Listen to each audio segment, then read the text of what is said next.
I walked into the office that morning feeling a mix of nerves and excitement.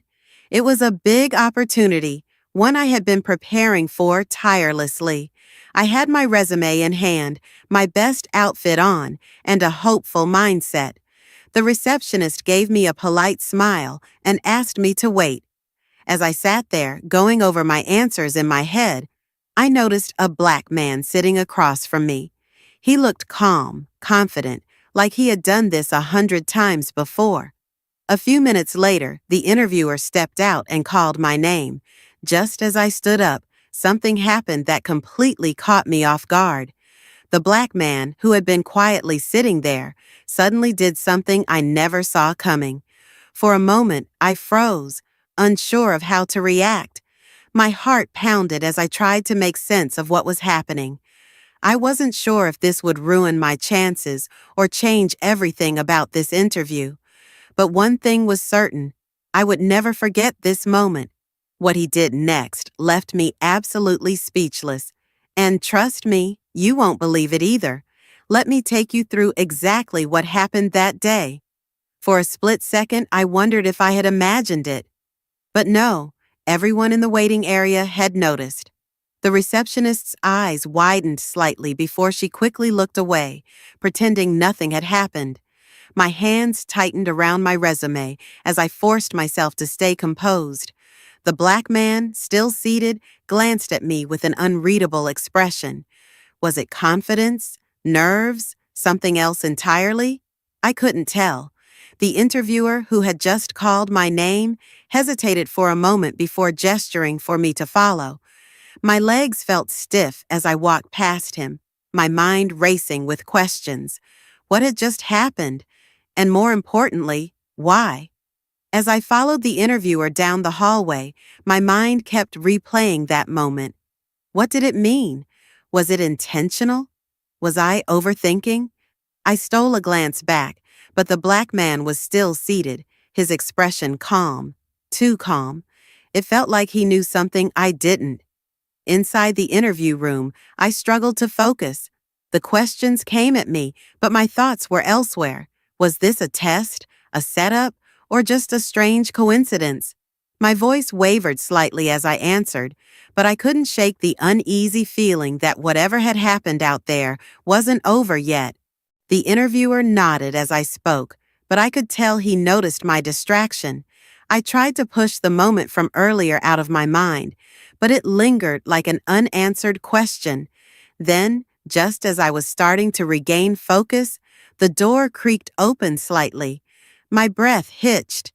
I turned my head, and there he was, the black man from the waiting area, standing at the doorway. His eyes locked onto mine for just a second before shifting to the interviewer. My stomach tightened. Was he here for me? Had something gone wrong? Then he finally spoke, and what he said changed everything. The room fell silent as he stepped inside, his presence commanding attention. My heart pounded as I waited for him to speak, my mind racing through every possibility. Then, with a calm but firm voice, he looked at the interviewer and said, "I need to clarify something before we continue." Clarify what? My pulse quickened. The interviewer leaned back slightly, clearly caught off guard. "Is there a problem?" he asked. The black man turned to me, his expression unreadable. "I saw what happened in the waiting room," he said. My stomach twisted. What was he talking about? I hadn't done anything. At least, I didn't think I had. The interviewer's eyes flickered between us, now just as curious as I was. "Go on," he said. The man exhaled, then glanced at the doorway, as if debating whether to continue. I didn't want to say anything, but he hesitated, his gaze locking onto mine again. It's important that she knows the truth before this interview goes any further. My breath caught. The truth? About what? The weight of his words hung in the air, and I suddenly realized whatever he was about to say could change everything. The room felt heavy with silence. My hands clenched in my lap as I waited for him to speak. Then he finally said, I saw someone switch the folders in the waiting area. I think she was given the wrong documents. My eyes widened. The interviewer frowned and quickly reached for my resume. Flipping through the pages, his expression darkened. "This isn't your application," he muttered. My stomach dropped. The black man continued. "I noticed it but wasn't sure if I should say something. Then I realized it could change everything for her." The interviewer sighed, then stood. "Wait here," he said, stepping out with the documents. My mind was spinning. Had I been seconds away from losing this opportunity over a mistake? I turned to the man. "Why did you help me?" He smiled slightly. "Because I know what it's like when people don't." I sat there, still trying to process everything. If he hadn't spoken up, I would have walked into that interview completely unprepared, answering questions for a job I didn't even apply for. The thought made my stomach turn.